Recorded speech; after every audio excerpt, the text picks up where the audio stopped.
In today's video, I'm going to teach you how to rename a group chat in Microsoft Teams. Changing the name of a group chat can help you keep your conversations organized and make it easier to identify them at a glance.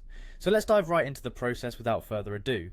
To begin, you'll want to sign in to your Microsoft Teams account, open your preferred browser and navigate to the Microsoft Teams login page. Here, you'll enter your login credentials. Remember that keeping your password secure is essential to protect your account. If you have trouble recalling your password, make sure to use the secure password recovery options provided by Microsoft. Once you're logged into Teams, you'll need to locate the group chat you'd like to rename.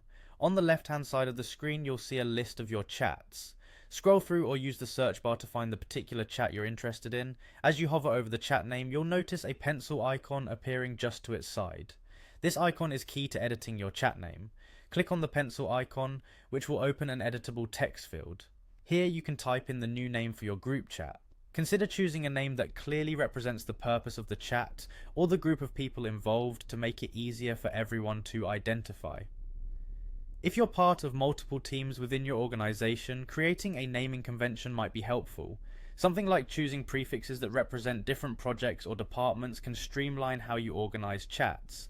After you've typed the new name, you'll want to save your changes. Scanning the interface, you'll notice a Save button that will confirm and apply your new chat name. Simply click on this button and your group chat will be updated.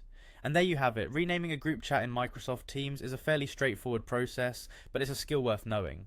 Updating chat names based on their purpose or participants can significantly enhance clarity and reduce confusion, especially if you're managing numerous conversations simultaneously. It helps in ensuring everyone is on the same page and can quickly find the chat they need to be involved in.